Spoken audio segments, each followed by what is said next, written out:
Do you want to go on an epic summer adventure and prevent the FOMO that comes when you see all your friends posting the cool hikes they did by the time summer ends?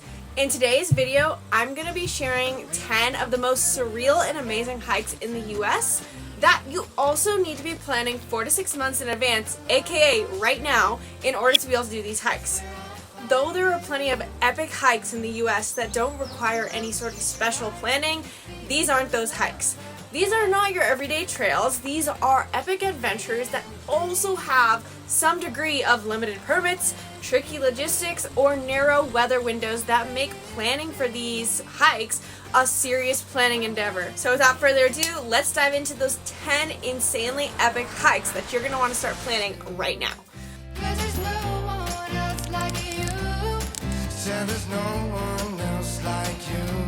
We are nomads with a purpose, a family of 7 that hit the road back in 2015 to chase epic climbs, trails, powder, waves, and bucket list destinations. 10 years later, we're still living the dream. From adventure travel guides to unschooling, RV life, self-development, and family connection, we're here to inspire you to live boldly and defy the norm. Number 1, Odessa Lake in Rocky Mountain National Park, Colorado.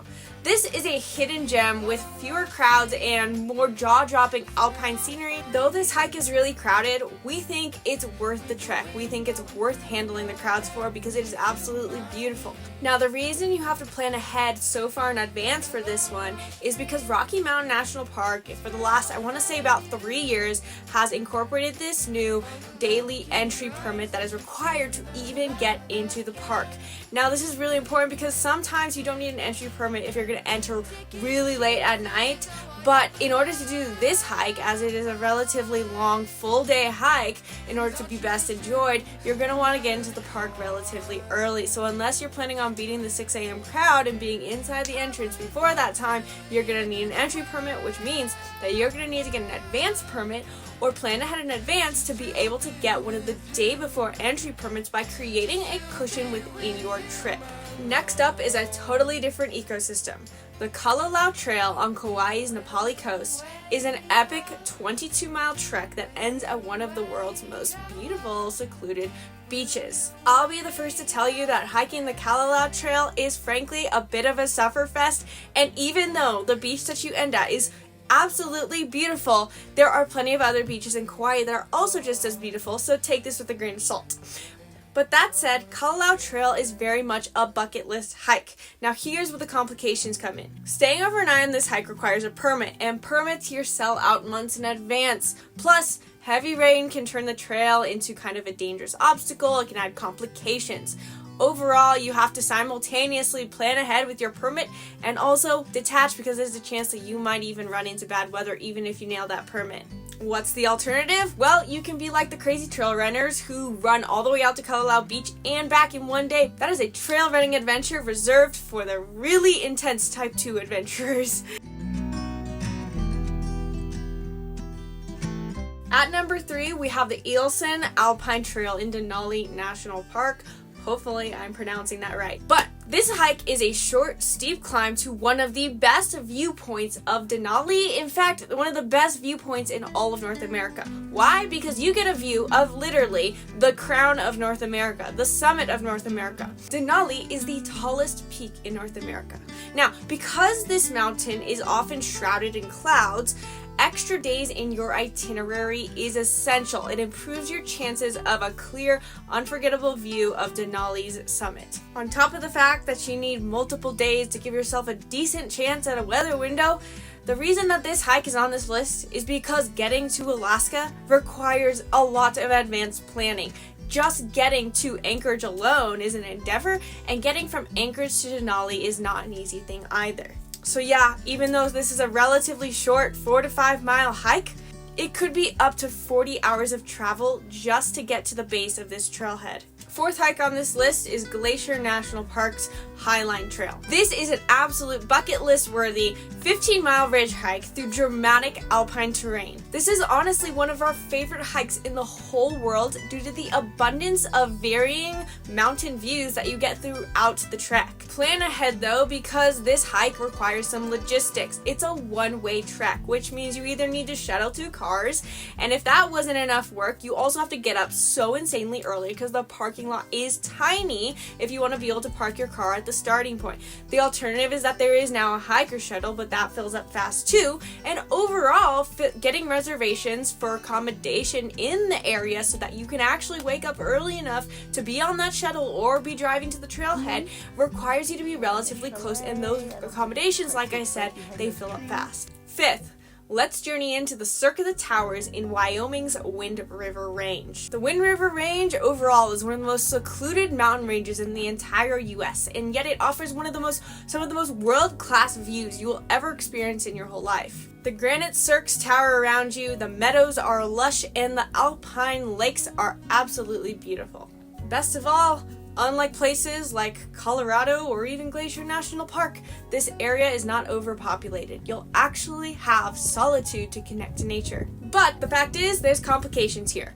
Due to late season snow, heinous bugs, and very unpredictable weather, the ideal hiking window is very short. We're talking mid-July to mid-September as your target. So though permits are not hard to get here, you're gonna have to give yourself a good weather window for when you're gonna get out there to the area to be prepared to start your hike. And then once your weather window is good, go for it, because it's really rare to get good weather, avoid the bugs, and avoid the snow. Number 6 is the Panorama Point hike via the Skyline Trail in Mount Rainier National Park, Washington. This hike offers unreal views of Mount Rainier and the glaciers that sit at its base. You're going to want to plan to avoid peak weekends and watch out for the early season snow, although that's not too problematic compared to how bad the crowds can get here. Much like Rocky Mountain National Park, this becomes complicated just because entry permits are now required to get in, which means that you're going to have to get up super early to avoid grabbing that permit, or potentially go at sunset. In any case, you're going to want to go probably really early, because frankly, the thing that is most annoying about this hike is that the crowds are so heinous that it really takes away from the experience. So the planning is required, because you're gonna want to get up really early to do this hike and actually be able to enjoy one of the best hikes in the world. Number 7 on our list is the Subway Top Down in Zion National Park. This is kind of a hike, but it's really more of a unique backcountry adventure because it features waterfalls, slot canyons, and most importantly, rappelling, aka canyoneering. This adventure requires a hard-to-get permit, and flash floods are also a potential that you have to be careful of before you actually embark on this trek.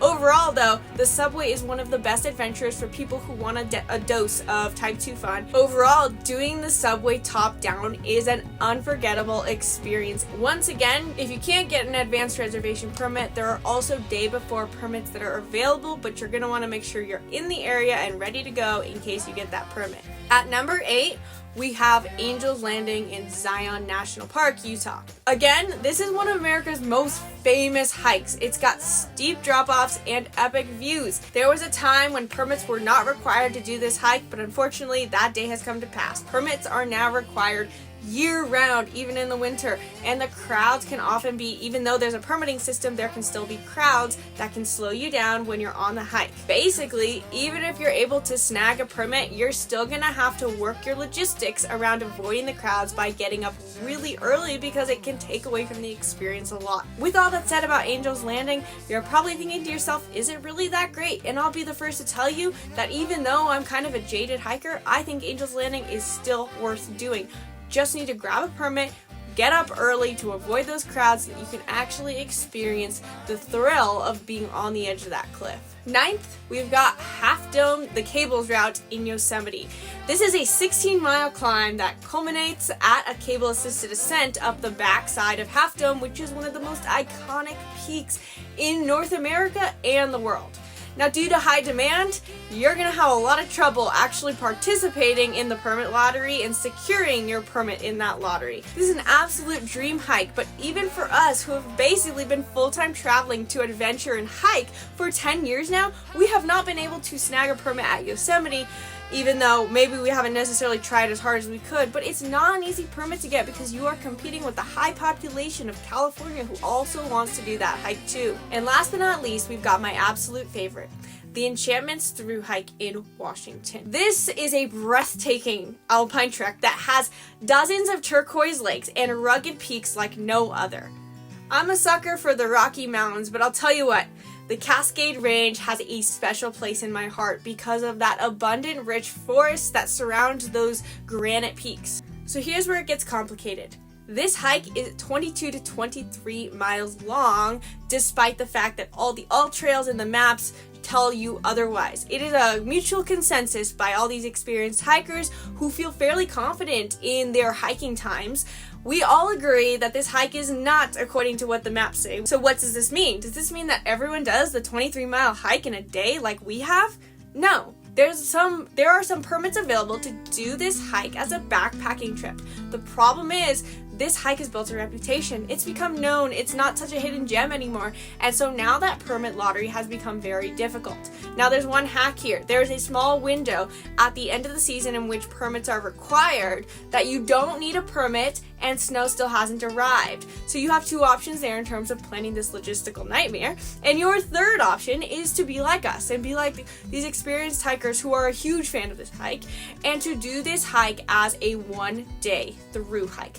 This is going to be one of the hardest things you've ever done, but it's absolutely worth it if you're not able to get that backcountry permit. That's a wrap on the 10 hikes you need to be planning right now if you want to have an epic summer adventure. But these are not the only 10 epic hikes in the US. We actually have 24 epic hikes that don't require as much logistical planning, which you can check out in our blog on the 36 best hikes in the US. Thanks for watching, and if you enjoyed this guide to the hikes you should be planning right now, be sure to actually like this video, hit subscribe, hit the bell button to be the first to hear about our other travel tips and destination guides for adventurers like you. Share it with someone you want to do these hikes with, and let us know in the comments down below if there's a hike that we missed that also requires some essential planning in advance.